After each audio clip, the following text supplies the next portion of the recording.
Super exclusive news చూస్తున్నాం. ఒక ముఖ్యమంత్రి తన ప్రభుత్వంపై చివరికి తనపై కూడా ప్రజల్లో అసంతృప్తి ఉందని బహిరంగంగా ఒప్పుకోవడం ఒక సంచలనం. అయితే ఈ అసంతృప్తికి మూలాలు ఎక్కడున్నాయి? ప్రభుత్వం చేస్తున్న సర్వేలకు క్షేత్రస్థాయి వాస్తవాలకు మధ్య అంతరం ఉందా? సమస్యకు మూలాలు 4 కీలకమైన చోట్లున్నాయా?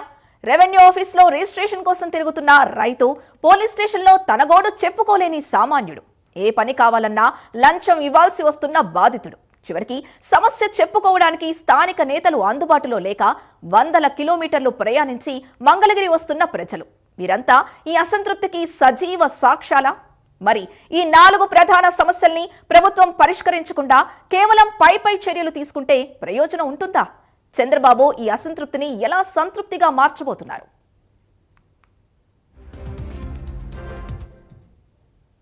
చేశారని మీరు అనుకుంటున్నారు.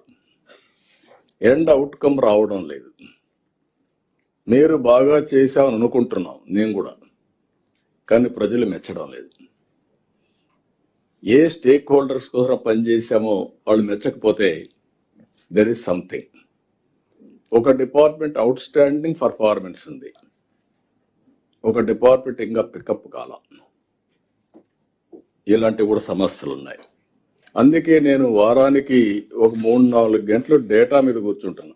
మీరు బాగా చంద్రబాబు పాలనలో కొత్త ఆలోచన విధానాలకు సంబంధించి పూర్తి డీటెయిల్స్ మా కరెస్పాండెంట్ నరేష్ అందిస్తారు. నరేష్,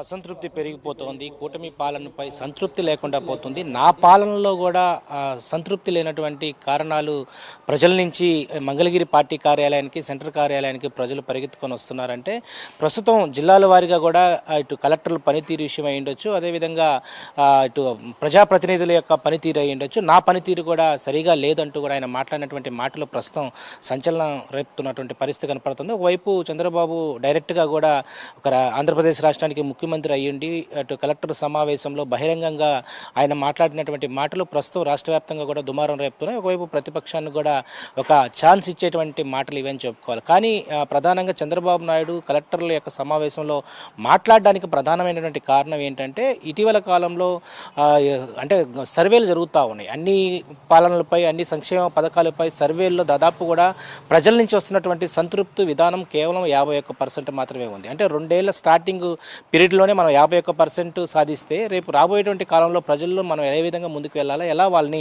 సంతృప్తి చెందించే విధంగా మనం పాలన ముందుకు గాడిలో పెట్టాలనే దాని మీద కూడా కలెక్టర్లతో మాట్లాడడం జరిగింది.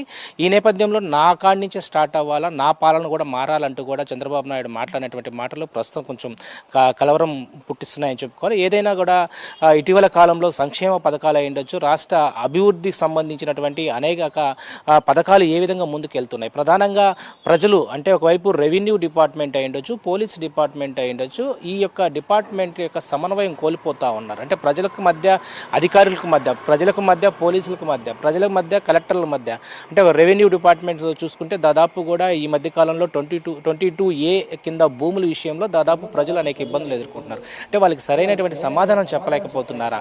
మంగళగిరి పార్టీ కార్యాలయానికి ప్రజలు వస్తున్నటువంటి అర్జీలను చూస్తూ ఉంటే అంటే నా రాష్ట్రంలో ఇంత పనితీరు సరిగా లేదనేది నాకు కనిపిస్తుందని చెప్పి నారా చంద్రబాబు నాయుడు చెప్పడంతో ఒక్కసారిగా కూడా కలెక్టర్లు అయి ఉండొచ్చు, ప్రజాప్రతినిధులు కూడా కొంత ఇబ్బందికరమైనటువంటి వాతావరణం అయితే కలెక్టర్ సదస్సులో ఏర్పడిందని చెప్పుకోవాలి. కానీ మొత్తానికైతే కూటమి ప్రభుత్వంపై వస్తున్నటువంటి అసంతృప్తిని మనం వెంటనే కూడా మార్చుకోవాలా. రాష్ట్రంలో ప్రజలు అందరూ కూడా సంతృప్తిగానే ఉంటే మరలా కూటమి ప్రభుత్వం 2029 ఎన్నికల్లో మన జెండాని 3 జెండాలు ఎగరవేయడానికి, మనం ప్రజల్లో ఓట్లు వేయడానికి, అడగడానికి వెళ్ళడానికి మనం సంతృప్తి వెళ్ళాలా.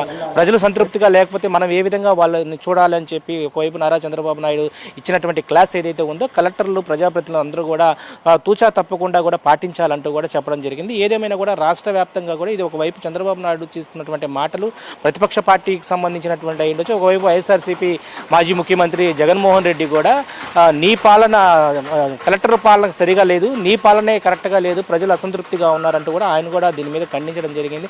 ఏదైతే ఆయన కూడా మాట్లాడడం జరిగింది. ఏదేమైనా కూడా నారా చంద్రబాబు నాయుడు మాటల వెనకాల అన్ని శాఖలు కూడా సమన్వయంతో ప్రజలకు సంబంధించినటువంటి అనేక సమస్యలు ఏదైతే ఉన్నాయో ఆ సమస్యల పట్ల ఎప్పుడు కూడా ప్రజలు వస్తే ఆ ప్రజల అర్జీని స్వీకరించడమే కాదు ఆ పనిని పూర్తి స్థాయిలో సక్సెస్ చేసేంత వరకు కూడా అందరూ కష్టపడాలంటూ కూడా జిల్లా కలెక్టర్లకు చెప్పారు. అదేవిధంగా పోలీసు పబ్లిక్ ఎవరైతే ఉంటారో వీళ్ళ మధ్య మంచి సత్సంబంధాలు ఉండాలా, పోలీసుని చూస్తే ప్రజలు భయపడకూడదు, ఒక ఫ్రెండ్లీ పోలీస్ వ్యవహారం కూడా ముందుకు కొనసాగాలి. అదేవిధంగా రెవెన్యూ డిపార్ట్మెంట్ అయ్యుండొచ్చు, రిజిస్ట్రేషన్ డిపార్ట్మెంట్ అయ్యుండొచ్చు, లంచాలు ఇస్తేనే ప్రజలు పనులు ఏదైతే పబ్లిక్ పనులు అవుతాయంటే లంచగొండి పరిపాలన ఎంతవరకు కొనసాగుతుంది, రాష్ట్రానికి చెడ్డ పేరు వచ్చే విధంగా ఈరోజు కొంతమంది అధికారులు ముందుకు తీసుకెళ్తా ఉన్నారు. ఇకపై స్వస్తి పలకండి, ఇప్పటికైనా కూడా ప్రజాపక్షాన ఈరోజు కూటమి ప్రభుత్వానికి సంబంధించినటువంటి ప్రజాప్రతినిధులతో కలిసి ఇకపై ప్రజా సమస్యలను వెంటనే సత్వర పరిష్కారం పూర్తయ్యేంత వరకు మీరందరూ ముందుకు నడవాలని చెప్పి ఒకవైపు నారా చంద్రబాబు నాయుడు సూచనలు జారీ చేశారు. ఏదేమైనా కూడా ఒకవైపు కూటమికి సంబంధించినటువంటి ప్రభుత్వంపై ఈరోజు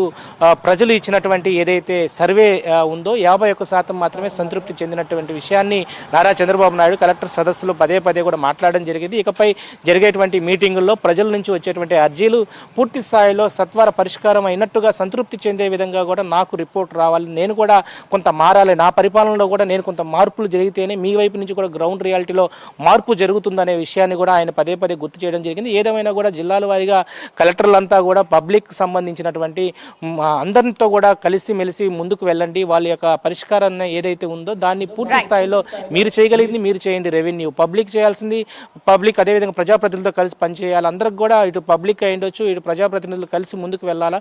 నా కూటమి పాలనలో ఇకపై అంతా కూడా సంతృప్తి విధంగానే ప్రజలు ముందుకు నడవాలంటూ కూడా ఒకవైపు ఆయన దిశ నిర్దేశించిన పరిస్థితి ఉంది. Right, thank you Naresh.